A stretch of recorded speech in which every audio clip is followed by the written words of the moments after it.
So after a small argument that we had, I won the argument. Thank you very much. So because we're gallant. So we will cover the last part of the bike check, and we will speak about the saddle position and the measurements that we need to do in this area.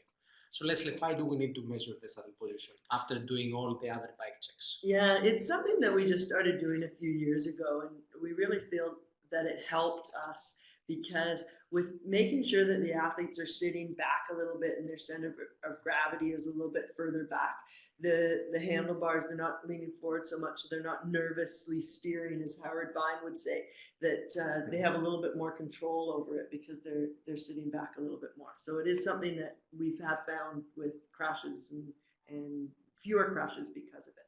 Okay. Are we using any specific tools for doing the measurements? Of course, we love our tools, and we try to make these tools out of Canadian lumber, but we'll see that in the next slide. So we have a specific tool, and you'll see on the slide right now the specifications of this tool. This isn't something that you can put in your carry-on, so you really need to forward this diagram to the local organizing committee prior to the event. It can be found in the rules section of triathlon.org.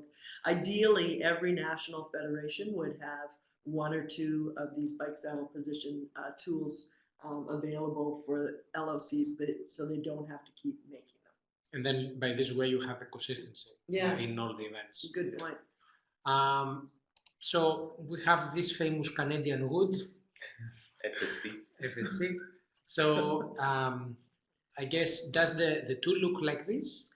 Well, we've actually improved on the tool since this one was made because so often we're out in the elements doing the bike check, and so you really want to make sure that you have a flat surface for the tool and the bike to be sitting on at the same time. So it's not an uneven floor and making the measurements that you're taking totally useless because they're not taken from the same point. Okay. So Steph, what are we measuring? So basically for the draft legal event, we are measuring the position of the saddle. And we make sure that for the men, the position of saddle is no less than 5 centimeters beyond the center of the chain axe. Chain axe, yeah, exactly. And for women, it's -2. And that's for the reason that Leslie explained before, for the stability of the riders when they are in group. And does this apply to all draft legal events, to all the categories? No, it is actually, good point, Thanos. It only applies to the elite and the U23. I mean, we don't check that for juniors or youth. Because I guess it has to do with the morphological reason. Exactly. Okay. Exactly. And what about the draft legal competitions? For the draft legal competition, basically, there is a rule which says that basically the saddle has to be within a window of -15 to +5 compared to the center of the chain axe wheel.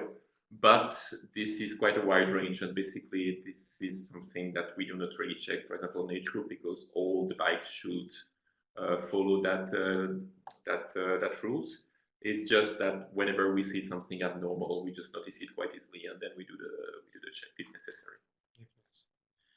Okay, so as a summary of the main points around the saddle position measurement, we need to measure it because the saddle position actually affects the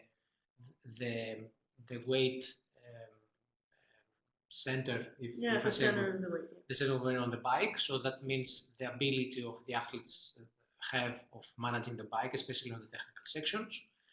For draft legal competitions, we apply the rule only to elite and under 23, and it's 5 centimeter, no less than 5 centimeter for the men and no less than 2 centimeter for the women behind the vertical line passing through the center of the chain wheel axle. For draft illegal competitions, the range is quite wide. It's from -15 to 5, and we don't really check this unless we see something unusual. And for draft legal age groupers, again, it's the same rule, the same condition what we have for the draft illegal. We have a process in place for exceptions. So we have quite a lot of elite female athletes or elite male that due to morphological conditions they cannot follow this 5 centimeter, and this can be because of, as I said, morphological condition or even an injury. So there is a process in place. There is an approval panel by ITU where a representative from the medical committee, a representative from the coaches committee, and from the technical committee are sitting on this panel. All these requests are sent to them, and if approved, they are included in a document where you can download from the ITU website of the rule section. So when you go to an elite event, elite draft legal event, you need all the time to download the latest list for making sure that you have in a paper the athletes that they went through this exception. So thank you very much for watching this webinar, and we'll see you in the next one.